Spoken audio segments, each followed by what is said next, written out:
Welcome back to another vlog. कैसे हैं आप सब लोग? उम्मीद करती हूँ आप लोग अच्छे से होंगे। अल्लाह का शुक्र है हम लोग भी बिल्कुल ठीक हैं। और आपको मेरी चेहरे की खुशी देखकर लग गया होगा कि मैं कितनी ज़्यादा एक्साइटेड हूँ, बहुत खुश हूँ माशाल्लाह माशाल्लाह, क्योंकि कल हम फाइनली जा रहे हैं इंडिया। कल मैं अपने घर जा रही हूँ दिल्ली, और बहुत ज़्यादा एक खुशी है अंदर से, कैसे जाहिर करूँ समझ में नहीं आ रहा है। और बच्चे आप देख सकते हैं बहुत ज़्यादा एक्साइटेड हैं।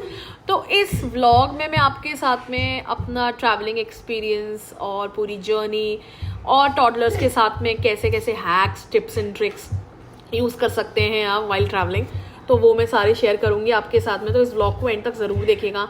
आई एम श्योर आपको कुछ ना कुछ चीज़ें यूज़फुल लगेंगी, specially for those who are going to travel from Riyadh to New Delhi any time soon. तो वो लोग ज़रूर इस व्लॉग को देखिएगा। और इससे पहले वाले भी व्लॉग्स मैंने शेयर किए हुए हैं जहाँ पर मैंने रियाद से दिल्ली ट्रैवल किया है, तो वो भी ज़रूर देखिएगा।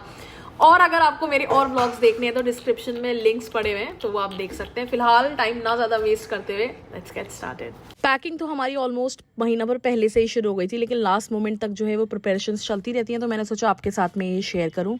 इस बार हम लोगों ने घर पर ही सोचा कि बैग रैप करते हैं, तो हम लोग क्लिंग फिल्म ले आए थे जो कि हमें सिर्फ 25 रियाल की पड़ी। अदरवाइज ऐसे एयरपोर्ट पर आप रैप कराते हैं बैग्स तो वो 35 रियाल पर बैग पड़ता है। तो यहाँ पर हमने 2-4 बैग जिसमें हमें डाउट था कि ये ओपन हो सकते हैं, तो वो हमने घर पर ही रैप कर लिए। तो मेरी सारी पैकिंग हो चुकी है। अभी रात के 10 बज रहे हैं। सारे बैग्स में हमने लॉक लगा दिए हैं। अभी मैं आपको नेक्स्ट क्लिप में वो दिखाऊंगी कितने कितने बैग्स हैं, कौन से एयरलाइन से हम जा रहे हैं। फिलहाल मैं अभी आपको दिखा रही हूँ जो मैंने कैबिन बैग बनाया है बच्चों के लिए। स्पेशली अगर आप टॉडलर्स के साथ में जा रहे हैं, ट्रैवलिंग कर रहे हैं, तो आपको क्या क्या चीज़ें अपने बैग्स में रखनी चाहिए जो कि आपको प्रॉबेबली यूज़फुल होंगी, तो वो मैं आपके साथ में शेयर कर रही हूँ। इसमें मैंने रखा है ये कॉटन का ब्लैंकेट जो कि मेरी मम्मी ने बनाया था जब शाजू पैदा हुआ था, तब से ये बहुत ही काम आ रहा है, बहुत ही यूज़फुल है, लाइट वेट है और मतलब ट्रैवलिंग के लिए सबसे बेस्ट रहता है ये। तो मैं यही कैरी करती हूँ। ऑल दो प्लेन में पिलोज एंड ब्लैंकेट सब मिलते हैं, बट बच्चों के साथ जब आप ट्रैवल करते हैं, स्पेशली टॉडलर्स के साथ में, तो आप अपना पूरा सब सामान लेकर चलें, कहीं भी ज़रूरत पड़ सकती है। इसके साथ मैं रखने वाली हूँ ब्लैंकेट के साथ साथ मैंने यहाँ पर रखा है फाजू का एक फुल स्लीव्स का क्लोथिंग सेट, जिसके अंदर फुल स्लीव्स की टी शर्ट है, पजामा है और वंसी है। और ये बहुत ज़रूरी है कि आप बच्चों का फुल स्लीव सेट लेकर चलें, क्योंकि क्या होता है ना कि प्लेन में या एयरपोर्ट पे काफ़ी ठंडा रहता है, एसी चलते रहते हैं, तो बेटर है कि आप अपनी पूरी तैयारी के साथ चलें। और उसके साथ मैंने एक और पेयर यहाँ पर रखा है। छोटे बच्चे हैं, कभी कपड़े गीले कर लेते हैं, कभी गंदे हो जाते हैं, तो बेटर है कि आप 2-3 सेट्स ना इस तरीके से लेकर चलें ताकि आपको रास्ते में कोई परेशानी ना हो। और मैंने यहाँ पर शाजू का भी एक रख लिया था, मतलब एडिशनल एक सेट रख लिया था, क्योंकि क्या है कि बच्चे हैं, कभी भी कपड़े गंदे कर सकते हैं, तो अपनी तैयारी पूरी होनी चाहिए, क्योंकि लगेज जो होता है वो तो चला जाता है। तो कैबिन बैग में आप 2-3 इस तरीके से बच्चों के साथ ट्रैवल करें तो सेट्स लेके चलें। उसके साथ साथ डाइपर्स तो बहुत ज़रूरी हैं छोटे बच्चों के साथ साथ। तो मैंने यहाँ पर ना 5-6 डाइपर्स कैबिन बैग में रख लिए थे, और मेरे पास जो बैकपैक था मैंने उसमें भी एक्स्ट्रा डाइपर्स रख लिए थे। डाइपर्स के बाद में the most essential thing to carry for the babies are the wet wipes. Wet wipes तो बहुत ज़रूरी हैं, जो कि छोटे बच्चों के लिए नहीं, बड़े बच्चों के लिए भी काम आते हैं। तो यहाँ पर मैंने एक कैबिन बैग में और एक बैकपैक में रख लिया था ऑलरेडी। और उसके बाद मैं यहाँ पर कैरी करने वाली हूँ फालीन के बेबी वेट वाइप्स। ये बहुत यूज़फुल एंड हैंडी रहते हैं। मैं शाजू को स्कूल में देती हूँ, तो ये बहुत सही रहते हैं। एक में 5 होते हैं ये, और बहुत ज़रूरी है कि आप बच्चों के साथ चलें ना, तो पूरी तैयारी के साथ चलें। और इस तरीके से मैं अपने सोफ़े भी अच्छे से कवर करके जाऊंगी। मेरे पास में ये कुछ बेडशीट्स रखी थी, तो मैंने सोफ़ा कवर कर दिया, क्योंकि अगर आप सऊदी अरब में रहते हैं तो रिलेट कर सकते हैं, जब आप लौट के आए ना तो घर धूल से भरा होता है, तो बहुत ज़रूरी है इस तरीके से आप बेड एंड सोफ़ा अपने कवर करके जाएँ ताकि उसके ऊपर धूल ना जमे। तो ये हमारे सारे बैगेज, ये तीनों हमने घर पर ही रैप कर लिए, जैसा कि आपने पीछे वाली क्लिप में देखा होगा। वो वाला हमने पहले ही एयरपोर्ट से रैप करा लिया था, क्योंकि वो थोड़ा सा ना मतलब लग रहा था कि रिस्की है, खुल सकता है इसके लिए। अदरवाइज़ ये तीनों तो हमने ऐसे ही घर में रैप कर लिए, जो कि सेफ रैप हुआ है, खुलेंगे तो नहीं, बट हाँ बिल्कुल जैसे एयरपोर्ट पे तो वैसे तो नहीं हुए, बट हाँ ठीक है, काम चलाओ हो गया हमारा। और हम लोग इंशाल्लाह ट्रैवल करने वाले हैं सऊदी एयरलाइंस से।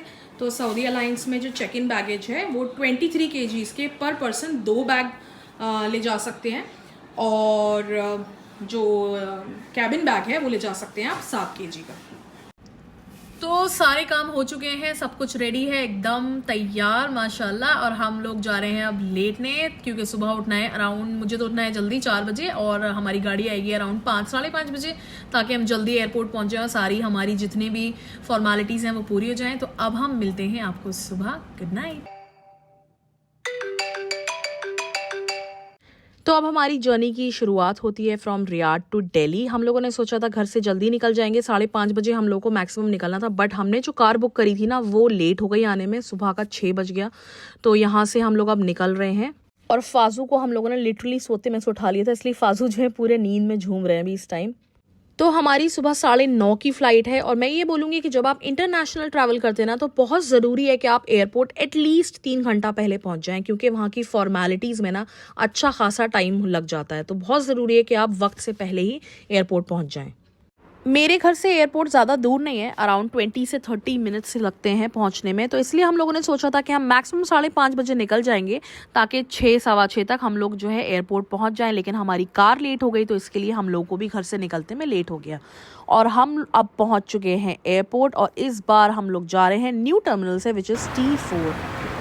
एयरपोर्ट पहुंचने के बाद में हम लोग को यहाँ पोर्टर ही नहीं मिल रहे थे। क्या होता है कि एयरपोर्ट के बाहर ही पोर्टर्स रहते हैं तो आपको इतनी परेशानी नहीं होती, लेकिन यहाँ पर बाहर भी नहीं थे और अंदर भी हम लोग पूछ कर आए, वहाँ पे भी नहीं थे।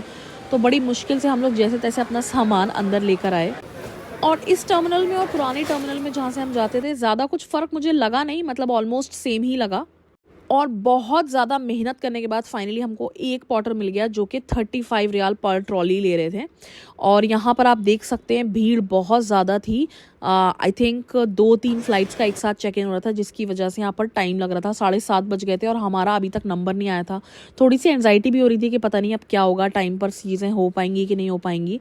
फाइनली वेट करने के बाद में हमारा नंबर आ गया बैगेज चेक इन का। हम लोगों ने ऑल्दो अपना चेक इन जो है ना वो घर से ही कर दिया था, पहले से ही अपनी सीट्स बुक करा ली थी, जो कि बहुत सही रहती हैं। और फिर उसके बाद में हमारी सारे सिक्योरिटी चेक, इमिग्रेशन, सारी फॉर्मेलिटीज़ जो थी ना वो जल्दी जल्दी हो गई। सिर्फ टाइम लगा वो लगा सिर्फ बैगेज चेक इन में, और उसके बाद में हम लोग जल्दी ही फ्री हो गए थे। तो यहाँ पर हम लोग एक्सप्लोर कर रहे थे अंदर जाकर, जो कि मुझे ना ये टर्मिनल पुराने टर्मिनल की तरह ही लग रहा था। जैसे आप अंदर जाते हैं तो ये चॉकलेट शॉप्स और यहाँ पर मिलती हैं सारी परफ्यूम शॉप्स, और यहाँ पर एक लाउंज भी बना हुआ है। तो इस तरीके से ये ऑलमोस्ट सब सेम ही लग रहा था। और बहुत बड़ा टर्मिनल नहीं है ये, जैसे पहला था उसी के बराबर ही मुझे ये लगा। अच्छा, मैं आपको बता दूं कि डॉक्यूमेंट्स जो यहाँ पे चेक होते हैं वो है एंट्री एग्जिट वीज़ा और आपका पासपोर्ट। लास्ट टाइम की तरह यहाँ पर ना तो मुकीम चेक हो रहा है, ना RT-PCR, ना कोई वैक्सीनेशन प्रोफाइल, किसी भी डॉक्यूमेंट की कोई ज़रूरत नहीं है। अब हमारी फॉर्मेलिटीज़ तो टाइम पे हो गई थी, बट बोर्डिंग यहाँ पर टाइम से नहीं हुई थी। बोर्डिंग टाइम 8:50 था, लेकिन बड़ी लेट बोर्डिंग उन्होंने स्टार्ट करी। तो यहाँ पर अब हम लोग जा रहे हैं गेट की तरफ। अच्छा, मैं एक इम्पॉर्टेंट बात आपको बता दूं कि अगर आप बच्चों के साथ ट्रैवल कर रहे हैं, वो भी स्ट्रॉलर के साथ, तो बहुत ज़रूरी है कि आप स्ट्रॉलर में टैग लगाना मत भूलिएगा। क्या होता है कि हम बैग्स में सारे टैग्स लगा देते हैं, लेकिन स्ट्रॉलर में रह जाता है, तो वो याद से आप लगवा लीजिएगा। स्ट्रॉलर को आप कैरी कर सकते हैं फ़्लाइट के गेट तक, लेकिन फ़्लाइट पर वो सबमिट कर लेते हैं और उसके बाद में आपको वो दिल्ली के OG1 से क्लेम करना होता है। बच्चों की एक अलग ही खुशी होती है ट्रैवल करने की, और बैठते ही प्लेन में इन लोग के गेम्स और इन लोग की मस्ती चालू हो गई। यहाँ पर इन्फेंट्स या टॉडलर्स के साथ में आप ट्रैवल कर रहे हैं तो उनके डायपर बैग या बैकपैक में आप कैरी कर सकते हैं मिल्क पाउडर या फिर फ्रेश मिल्क। उसके साथ में आप बेबी फूड भी कैरी कर सकते हैं। अगर आपके पास मेडिसिन है तो मेडिसिन के प्रिस्क्रिप्शन के साथ आप उसको कैरी कर सकते हैं, और आप वाटर बॉटल भी कैरी कर सकते हैं। जैसा कि मैंने बताया हमारी 9:30 की फ़्लाइट थी, लेकिन हमारी flight for I don't know what reasons थोड़ी सी डिले हो गई। अराउंड 1 घंटे के बाद में हमारा टेक ऑफ हुआ, और टेक ऑफ होते ही यहाँ पर बच्चों के लिए गुडी बैग्स दिए गए। अच्छा, पिछली बार जो गुडी बैग्स दिए थे ना उसके अंदर काफ़ी चीज़ें होती थी, बहुत सारी एक्टिविटीज़ होती थी, लेकिन इस बार खाली एक ही एक्टिविटी थी। तो ये काफ़ी अच्छी सी एक्टिविटी थी, बच्चों के लिए इंगेजिंग है और थोड़ी सी इंटरेक्टिव भी है। तो अगर आप छोटे बच्चों के साथ ट्रैवल करते हैं ना तो इस तरह के अपने साथ में कलरिंग बुक या फिर कुछ एक्टिविटीज़ लेके चलें, जिससे बच्चे बोर ना हो लॉन्ग फ्लाइट्स में। हम लोग तो बहुत ही ज़्यादा थके हुए थे क्योंकि रात भर के जगे हुए थे, और फिर ट्रैवलिंग की थोड़ी सी एंजाइटी स्ट्रेस रहता ही है। अर्ली मॉर्निंग की फ़्लाइट तो बहुत ज़्यादा थकान हो गई थी, लेकिन शाजू की एक्साइटमेंट एकदम ही अलग लेवल पे थी। लेकिन ये सब एक्टिविटी करने के बाद में शाजू भी सो गया था। उसके बाद में यहाँ पर फाजू मेरे हस्बैंड भी सो गए थे, फिर मैंने भी आराम किया, और उसके बाद में यहाँ पर खाना सर्व हुआ। खाने में यहाँ पर वेज नॉन वेज दोनों ऑप्शन रहते हैं, आप जो चाहें सिलेक्ट कर सकते हैं। वेज में थे पनीर की सब्ज़ी, बीन्स और वाइट राइस, और नॉन वेज में थी chicken biryani. To be honest, chicken biryani से कहीं ज़्यादा टेस्टी जो था ना ये वेज ऑप्शन था। बहुत ही सिंपल, बहुत ही बढ़िया, बहुत ही अच्छा। पता नहीं नॉन वेज हर बार अच्छा ही होता है यहाँ का, लेकिन इस बार मुझे चिकन बिरयानी बिल्कुल भी अच्छी नहीं लगी। और खाने के बाद हम चारों स्लीप मोड में चले गए। पता नहीं कब लैंडिंग का टाइम हो गया, पता भी नहीं चला। और बहुत ही इस बार स्मूथ फ्लाइट रही, क्योंकि हम लोग इतने ज़्यादा थके हुए थे कि आधे से ज़्यादा टाइम तो हम लोग सोते रहे, तो यहाँ पर लैंडिंग होने लगी। और दिल्ली का मौसम पहले बहुत ख़राब था, हमारे आने से पहले बहुत गर्मी थी, लेकिन जिस दिन हम लोग आए हैं उस दिन एकदम ज़बरदस्त मौसम हो गया था, बारिश हुई थी, ठंडा मौसम हो गया था, तो ये काफ़ी अच्छा रहा।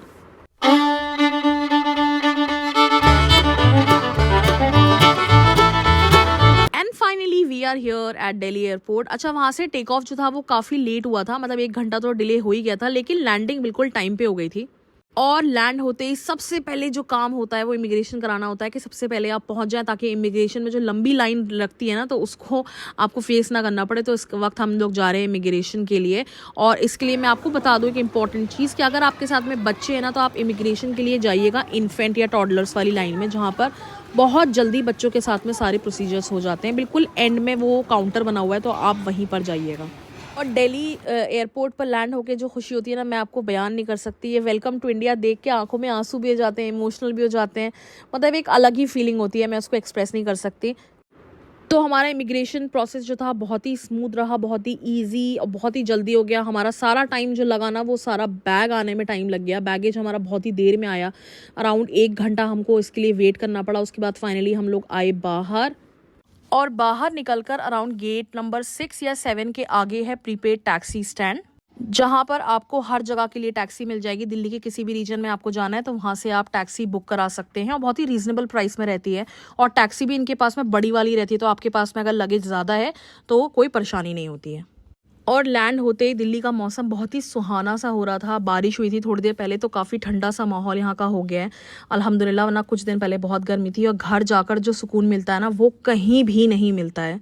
तो ये थी मेरी पूरी journey from Riyadh to Delhi. कैसा लगा आज का व्लॉग ज़रूर बताइएगा मुझे कमेंट सेक्शन में। अगर आपने चैनल को सब्सक्राइब नहीं किया है तो सब्सक्राइब कर दीजिएगा, पास में बेल आइकॉन है, इसको हिट करना मत भूलिएगा।